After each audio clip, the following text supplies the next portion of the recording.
welcome to the Deodar Prize ceremony today. Thank you so much for joining all of us. This platform is meant to sort of initiate a lot of new energy into the writing space, and I'm Natasha, as Lekha mentioned. I am the director of the Deodar Prize, which was started to encourage, discover, and create platforms for new voices. New doesn't mean young, it just means new. So you could be any age, as long as you're above 18, and you can apply for a short fiction prize, which is the prize that we're going to be giving today. I am really proud and really delighted to have had a wonderful jury this year who helped us arrive at the very deserving winners that you will get to interact with today. So with that, I'd first like to just call on stage Samhita, who was one of our jury members. Yes, come on board, Samhita. I think Samhita really needs no introduction at all because she is one of the veterans of the literary space at a very clearly young age. But, you know, I thought it'd be great, in addition to sort of talking a little bit about Deodar, I wanted to actually talk a little bit with Sam about the life of writing, because a lot of people in the room today are either aspiring writers, failed writers, or somewhat successful, but I think all of us have something in us that we want, there's some story we want to tell. So in your case, Sam, you started writing when you were 8, and you wrote a book, it sold 60,000 copies, you wrote another one, it became a New York Times bestseller, then you won an India Today award, you've won another award now. So I was looking at your bio and I said, this is too much to go through because this is a very established writer. So, but you've been in this space, in this publishing space for like several years now. And 30. Wow. Yeah, actually 30. So the first thing that I want to know is what has changed in Indian publishing, especially fiction, since like when you started out and then when you were a young adult writing and now as you're a much more mature writer, what's changed according to you? So there's the good and the bad. And I'll start off with the good, which is spaces like this. Back, when I first published, we didn't have literary festivals. There weren't that many venues to actually interact and meet readers. And I really have that sense also of a community of writers. Sometimes what's happening behind the scenes at a literary festival is writers are meeting each other and inspiring each other and having fights with each other, but all very productive and creative. That didn't exist. Prizes also, there were a few, but not so much to actually help aspiring writers. It was more like prizes existed if you were an established writer. So there was not an easy way to enter this ecosystem. I think what you're doing here particularly is also creating a pathway for writers to become part of the system, and I think that has really changed. The visibility of writers has changed. The interaction, the possibilities of interaction, of marketing, of many things has changed positively. On the other side, sometimes I feel like writers are consumed as the product and it's not our work or fiction that's really out there, it's us, so that is a bit of a drawback. But there are, that balances out with other things as well. Yeah, I mean, now all the writers have to be on Instagram, so that's changed. I'm sure you enjoy it. But one of the things that when I was thinking of doing a short story prize, the thing that you hear in publishing is that short stories don't work, right? Like, I mean, they don't get published, or mainstream serious publishers will not do an anthology, they don't sell. But what do you make of short stories as a format in general? And you're also a teacher, like you teach writing, you've engaged with lots of students as well. So what is the short story as a format? Why is it special, actually? So this was a great question that came up. I was involved about, I think 15 years ago now in starting a platform for short story writing called Out of Print. And so we kept on asking these questions. And I think one thing that short stories really enabled me in the early phases of my career, and that was actually after my first book got published, but I don't talk about this very often, but there was a lull between me writing books for children and me writing books for adults. And it was very hard to actually get published with books for adults. I kept getting rejected, even though I had a successful children's book career for myself. And I think short stories really gave me the opportunity as a writer to hone my own craft, to experiment with different kinds of narratives, to be experimental, to not be held to a form for a whole like novel-length book, but to keep trying out new things. And that was a great learning experience. And I think that for many writers, the ability to experiment, to find your voice, all of these, the short story really enables that. It's also, I think, a format that is becoming, I feel, becoming more popular today, because I think also our attention spans are growing shorter. So short fiction can sometimes really succeed and be far more powerful than novels in certain situations and contexts. Yeah, that's true. And naturally, what was your experience then of serving as a jury for Deodar and the types of short stories that came in? We read a fair number. And what was your kind of, I'm just curious, like, what was your reaction as a jury member reading all of this short form English fiction coming straight out of India? Just want to hear a little about that before we move on to the prizes. Well, first of all, the enormous, you don't get a sense of this, but the enormous behind the scenes work that Natasha has to do to enable, and now she's cringing because she didn't expect me to say this. This was not part of the script. This was not rehearsed.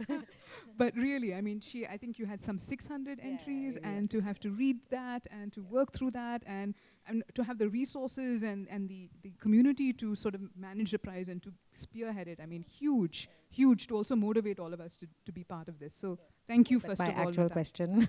So now I have to answer the question, which is, it's really, for me, I was quite impressed by the diversity of the kind of themes and places that came up. There were some very unusual and distinct voices. I could see also in a lot of experimental kind of things being involved, very contemporary situations, mergings of past and present, a real like, what astounded me, because sometimes I'm also stuck reading very conventional, very already, stuff that's already got awarded, stuff that's already got published, is how contemporary it was. It was responding to a very contemporary context. And that was really exciting and invigorating to see. Yeah, I mean, one of the things that was common in the stories is there's a certain rawness, there's a certain authenticity with writers who aren't fully mature. And I think we really enjoyed that part, because sometimes we were also, as a collective jury, we were also interpreting the stories so differently, because the writing form had that kind of latitude. And I think that was also very interesting, because we found different things interesting in different stories. Go if ahead. I may add one more thing, it also proved to me how important sometimes platforms like this are. Because writers are also honing their skills, and sometimes they need that validation, and they need to grow to the next level. They don't exist too many spaces for that, because being a writer, you don't become a writer overnight. There's a long period, and there have to be more platforms like this to encourage the growth of writers, to also get them to put their work out there and see how audiences respond. Even rejection, and I have been rejected many times, is a really useful tool for a writer's growth. That's right. And before we formally announce the prizes, I also wanted to acknowledge the efforts of the reader room. So we had 8 interns this year who helped us read the stories and shortlist from the 600 down to like a long list of 45, which eventually came down to the 14. So I just want to acknowledge their efforts, because they put in a lot of thought, they put in a lot of heart into this review process, which actually means so much eventually to the people who win. So we're going to move on now, and we are very excited and ready to announce our first runner-up. Our 2 runners-up are in no particular order, just to say. So they're both the stories were equally good. And of course, also none of really, it's so difficult to judge fiction. It's just so difficult. So I think all the 3 stories are superlative. But both of our jury members, Rahul and Aditya, had personal emergencies and couldn't make it, but they really wanted to be a part of this, so they've sent some videos. So can we play the first video, please?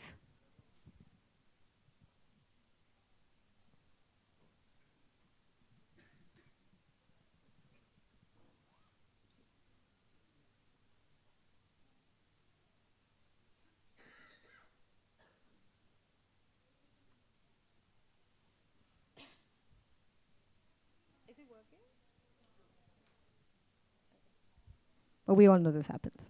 So we can respond to our messages at the moment. If you're waiting for a moment, Natasha, what inspired you to start this? Oh, what inspired me to start this?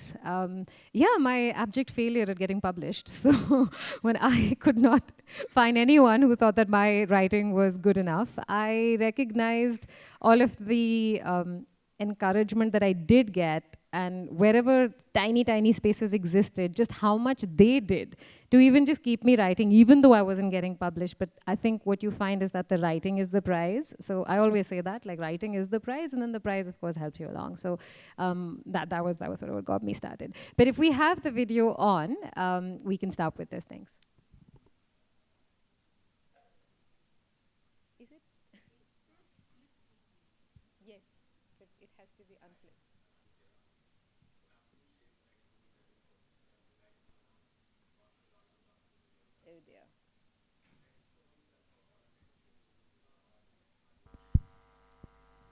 All right, maybe we will pause this. I'm happy to announce this, and then we can share this later. Sorry, could we pause the video because it's a bit disorienting? All right.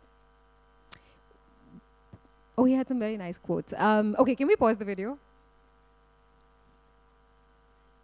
Gentlemen at the back.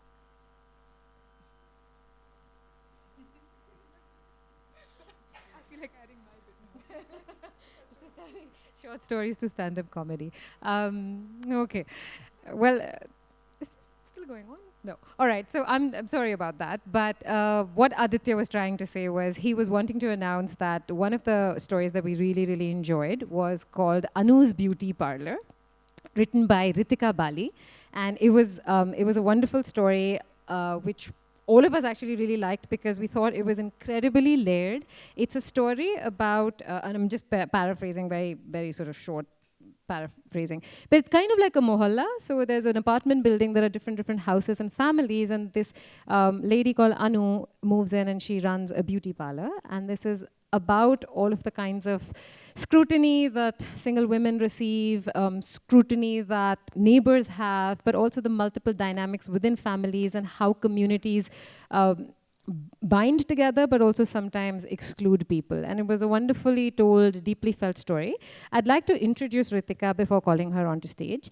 So Ritika is a short story writer from Lucknow and a recent MFA graduate from Miami University. Her work has been featured in Mistake House, Kebab, The Punch magazine, and more. She is the winner of this year's Literature Live, My Story contest, the jury pick, and the runner-up for the 2024 Ruskin Bond Literary Award. So with that, please put your hands together for Ritika Bali.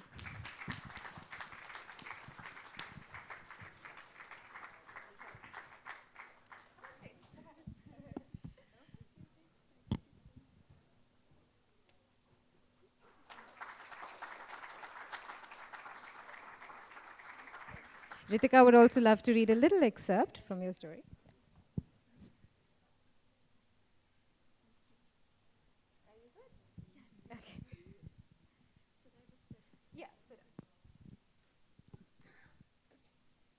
Thank you so much for this wonderful honor, and I'm very, very grateful. So I will be reading a short excerpt from my short story, Anu's Beauty Parlor. So it goes something like this. Ma says, the new auntie who lives downstairs is too much. I don't know what she means, but every time we run into her on the staircase of our building, Ma's smile becomes small, and she quickly tugs at my shoulder to pull me away. The auntie who lives downstairs isn't like the other aunties in our building. She wears these super bright dresses with big swirly designs that remind me of movie posters.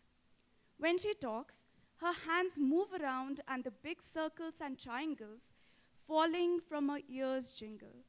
But Ma doesn't like that auntie talks so loud, and since her house is right below ours, we can hear everything when she's sitting on her veranda chatting on the phone. Auntie mixes English and Hindi in a voice that's all sing-songy, saying things like darling and baby, which makes Ma wrinkle her nose like she's just smelled something bad. The auntie who lives downstairs has opened a beauty parlor inside her house. No one from our building really goes there, but I've seen some aunties from the other building getting their nails and hair done. Sometimes even uncles go in and out, and I wonder what they're doing inside the parlor. When I ask about it, Ma and Papa start whispering to each other. They always get serious when they talk about the silver Mercedes parked outside our building. Papa says that as a secretary of this building, he will call a meeting to talk about Auntie's guest problem. The beauty parlor is named after her, Anu. I sometimes see older boys on bikes hanging around near the roadside of the building, laughing as they huddle around the board with Auntie's parlor address.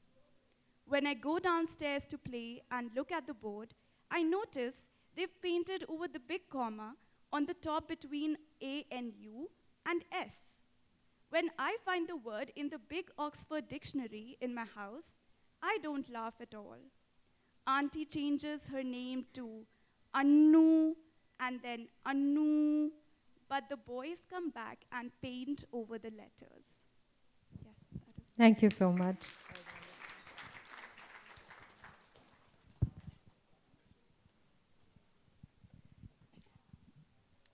The next story that we all really enjoyed reading um, is set in a very interesting setting, and it's called May's Wallet by Ponshri Chakrabarti.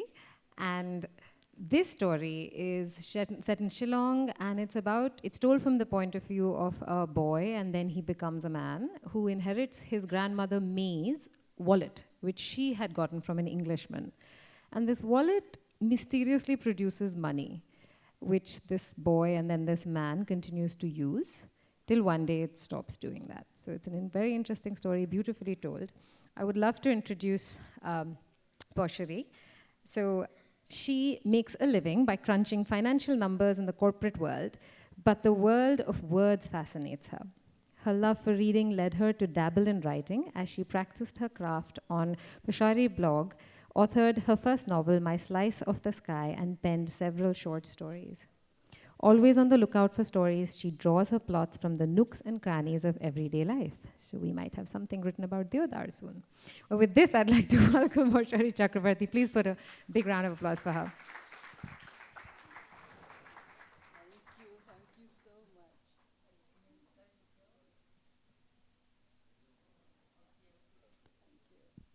And she's going to read us a small little excerpt from May's Wallet.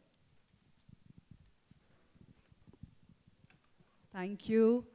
And courtesy my age, I need to have an A4 size print. Okay, here's an excerpt. When I was 10, May fell very sick. Mama took her to many doctors and hospitals. She even took a month's leave from office and took May to a Khasi herbal hospital. Mama stayed with May to take care of her. Only Papa and I were at home.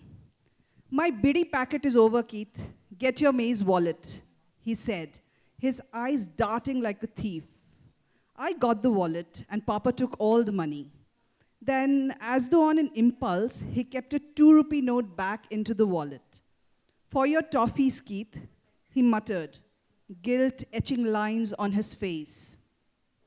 The next day, Papa said, I need kwai. Get that 2 rupee note I left in May's wallet. He seemed to have forgotten he had kept it there for me to buy toffees. I got the wallet and found 2 2 rupee notes. Papa looked at me weirdly, but took only one note and left. I had also started chewing kwai lately. Kwai, the Khasi beetle nut, would bring a lot of warmth when I walked home from school in this hilly, chilly weather. I decided to spend the last 2 rupee note in May's wallet for my kwai. The next day, in the midst of my maths period, I was called out of class. Papa was there, waiting to take me home. A chill ran down my spine as he quietly said, May is gone. She passed away this morning. As we reached home, the scene was surreal. A crowd had gathered around May, their murmurs blending into a haunting chant. I strained to hear, catching only fragments. May she eat kwai in the house of God now. Thank Thank you. you. Poshari. Thank you so much. Thank you so much.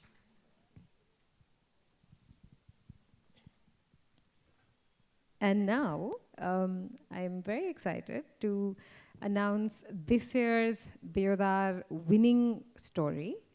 A little bit sort of, behind the scenes that always happens when you're judging stories is, 2 out of 4 or 2 out of 3 jury members will like one, and then people express why they like one story, and then the other 2 change their mind, while the ones who originally liked it have decided they have seen something else. And so this is the exciting process through which stories go through some sort of reviewing process. And I want to state again that, it's so difficult. I mean, Aditya, who you couldn't meet today, but he said, he started the judging process by saying, I realized how imperfect it is. And I said, yeah, that's true. We recognize that, it's very difficult with art. So with that said, I think there was a tremendous interest in this story. And I would like to hand it to Sam first to reveal our winner. And then I'd like to share a little bit about the story and the author. Yes. Aditya's The Pilgrim is the winner. So, thank you. Yeah. So, yeah, let me tell a little bit about the story, and then we'll call Atindriya on stage. Also, just to let you know that the judging process, right from the beginning all the way till the end, is completely blind. So when we first read the story, I thought that this writer was very young. Somebody else thought the writer was male. So I think we bring our own sort of lenses into when we're reading a story, and so it's always very delightful to find out who this person really is. So Atindriya, I'll talk about her first, and then a little bit about the story, and then I'll call you on stage. So she is a writer, editor, communication consultant, and animal rescuer. Her writing has appeared in The Hindu Business Line, and Hindustan Times. And in 2023, she was shortlisted for the Alpine Fellowship Writing Prize. She lives in Delhi with her 5 rescue cats.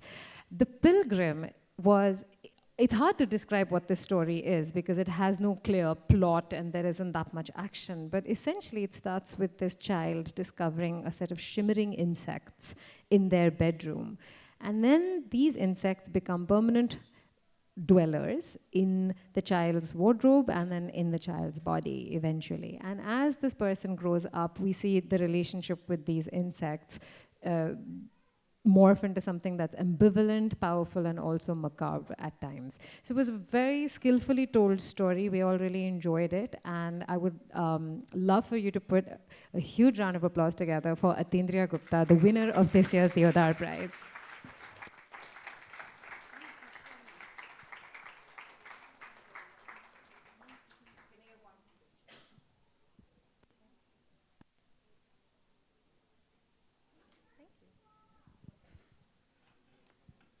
Thank you so much. This was a great opportunity. I'm so honored that everyone liked the story.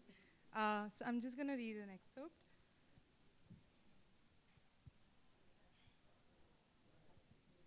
By the time I was ready for college, the bugs had all died out but one. A full cycle of evolution had passed in the macrocosm of my room. Survival of the fittest. The fittest in this case being a misshapen, oddly looking, rat-sized, presumably unknown creature, too big to be called an insect without inducing a primal horror in just about anyone. I had watched it grow. Hell, I had nursed it to this capacity, and I'd be lying if I said even I, on occasion, wasn't repulsed by its form. In its macroscopic presence, I felt something possessive, almost ominous. It bit harder, nestled closer, herded me protectively, manically, room to room, always by my side, hanging by my trousers or perched on my shoulder. But it was a friend nonetheless. A childhood friend, perhaps my only true friend. Someone who knew all parts of my life, responsible for shaping some of the most critical ones. Starting fresh came to mean nothing. The ultimate surviving pilgrim followed me out of home and into my new life. It hid now under shirts and in the folds of my pants, under jackets in winters, in deep pockets of snuggly overcoats. It grew larger still, ever so slightly, every now and then. Its legs were sharper now, gripped onto my skin harder, left me with new kinds of bruises, nothing like the mild stings of its skin from my childhood. At night, it nestled in the crook of my neck. Its hums loud, almost whispers, almost human, sometimes lulling me to sleep, sometimes keeping me awake. I couldn't tell you what it said, but it felt like a hand reaching inside me, gently and caressingly weaving a cocoon around my heart, feeding the chasm that it had helped create between me and the world outside. Like, you can stay right here. Like, where else will you go? Like, who else could love you like I do? That was wonderful. I have a question. I do have a question. Of course, if it's okay with you, you shared something really sweet and special about how you decided to write the story and sort of a little bit about, how you found out that you were the winner. So do you want to just share a little, especially for so many, aspiring writers in the room? Yeah. I mean, since you read the story, you know that I'm kind of a pessimistic person. This is a dark story. So around, I think, the 1st or 2nd of December, because I knew that the results were supposed to announced by the 14th, and the winners had to be present in Bangalore. And I thought, by the 1st, the winners would know because they had to come and there were logistics. So around the 2nd, I think I hadn't heard, and I had definitely assumed that I was not making it. 1st, 2nd, 3rd, nothing.